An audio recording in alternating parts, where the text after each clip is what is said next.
Beautiful. On May the 10th, 1940, Germany invaded Holland, Belgium, and part of France. Holland had been neutral in World War I and had expected to remain so again. The Dutch army fought hard, but on May 14, the Germans bombed Rotterdam flat. Rotterdam is the second largest and most important city in Holland. And after that, Holland capitulated. German soldiers were everywhere. The first years, now that Holland was occupied, the first years seemed not so bad. But more and more rules were made separating the Jews. Holland had always had very little anti-Semitism, and Holland has always been known to have freedom of religion, and the Dutch Jews felt very Dutch. They didn't just feel like they were foreigners, they really were Dutch. And before the war started, a lot of German Jews came to Holland because they had much earlier known about what was really happening. And the Dutch Jews heard all these stories, but they always thought, well, this could never happen here. The Jews that were picked up were brought to the theater in Amsterdam, and from there to Westerbork and to Vught, 2 camps in Holland. They were not death camps, but they took every week 1,000 Jews, or whatever number it was at that time, mostly it was 1,000, I think, off to the death camps like Auschwitz and Treblinka and Sobibor. So Dr. Kropfeld and his wife, I said this before, right, knew a good address for Lily. I'm going to read this from my mother's book because I think she can say it much better because she felt this so deeply.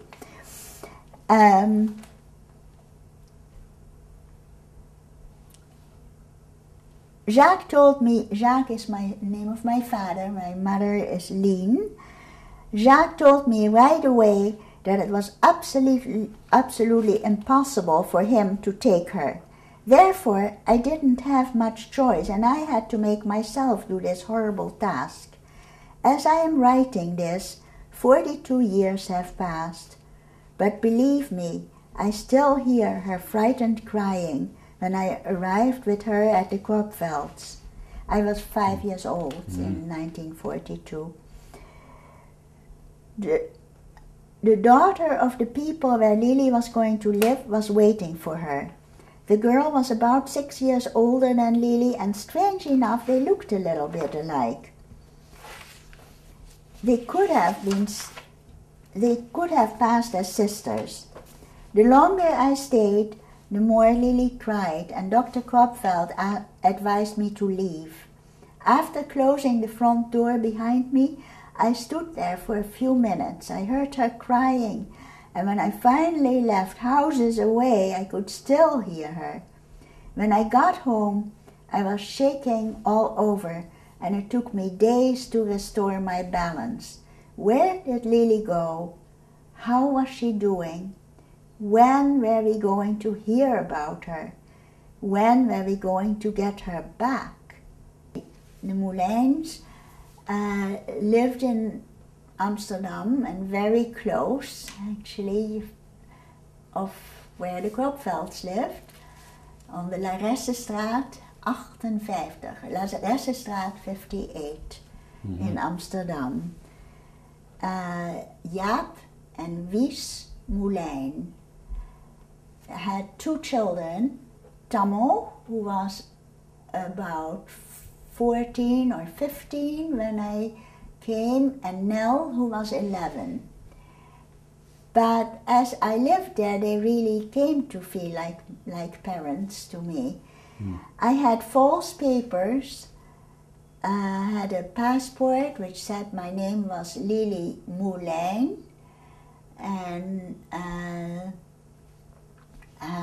so this is where I started to live. And because they had just come from Friesland, people around them in Amsterdam, not many people knew them, and not many people knew how many children they had. Tammo and Nell, of course, went to school. I didn't. So I stayed in the house for those 3 years. Sometimes after dentist time, so after 5 o'clock, I could be out in the backyard, and but not when there were patients. The house, it was a big Amsterdam city house, and downstairs was the dentist practice. There was another dentist too, who was married to a German woman, so he could not really be trusted.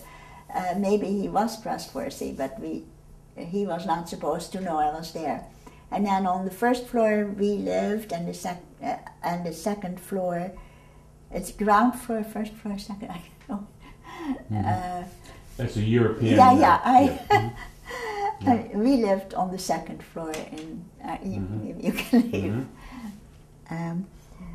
And so you were really in hiding. Yeah, I was and I wasn't. I wasn't in hiding, because if somebody would come in, I was just like a child who hadn't gone to school or somehow, and I was very little in size, so I didn't look as if I was ready to go to school. How did I experience it? I must have missed my parents very much in the beginning, because I got sick, because I thought they had deserted me. And after a few months, or 2 months, I think, the Moulin family got in touch through the underground with my parents and asked them to come and visit. And they were actually hidden a few blocks away. And once I had seen them, I was all right. I don't remember this at all. I just remember the time as a rather happy time.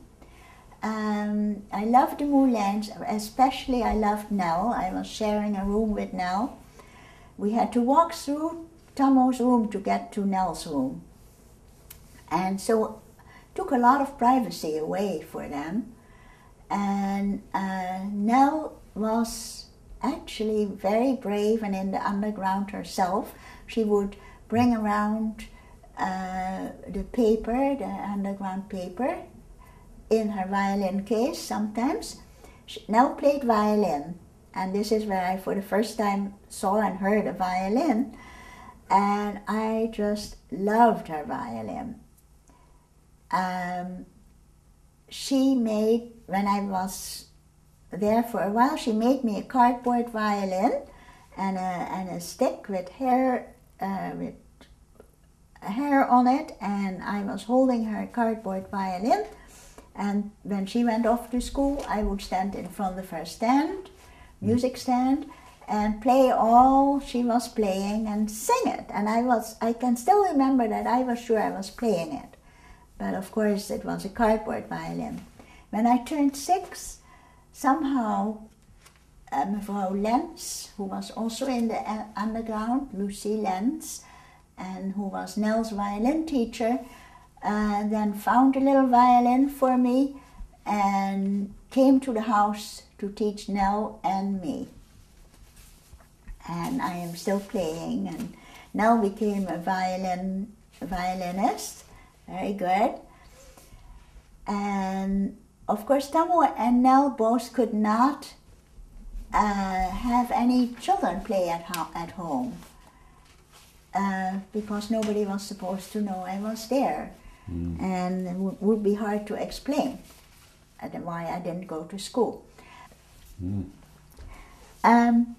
So I experienced the not going outside. That was bad, and So I remember that not looking outside was the worst. And one time I climbed on the table to look out of the window, because they had half curtains. The lower half of the window had a curtain, so I couldn't see through it, and nobody could look in. And so I stood on the table to look out, and somebody came into the room and they were very angry at me because it was very dangerous, because across the street lived a family that was not trustworthy. So actually I knew the war was terrible, Germans were bad. I heard all the things, but it didn't come through to me. We were always listening to the BBC, and I had to be very quiet when we did. On the radio we were not supposed to have. The war got worse and worse in terms that the Germans took more and more away from Holland, and there was less and less food. Everybody was on food stamps, rationed. But in 1945 there was really almost nothing left. There was no electricity, no heating, no coal, in other words, almost, no food. And Father Moulin went on his bicycle with wooden tires. By that time nobody had real tires anymore. All the way to Franeker, which was, I guess, about 100 or so miles, maybe more. And he got from all his old farmer friends, he got flour and butter, I remember, and we all got a little glass, each its own color. We had with a little bit of butter, and you had to spend the whole week with that little bit of butter. And they baked bread, and other than that we had very little to eat. We ate flower bulbs, tulip bulbs, and they tasted very good, but they are slightly poisonous, so you can only eat very little of them, otherwise you get really a stomach ache. My parents slowly found out that from my father's family, the 12 brothers and sisters who were all older, who had, many of them were married and had children, and they had perished in Auschwitz and Sobibor. My mother's whole family perished in Sobibor. Her 2 sisters and her mother, and other relatives. My parents, after the war, once counted up everybody who was not there anymore, and they came to 80 and then stopped counting. It had been a big family and a very close family.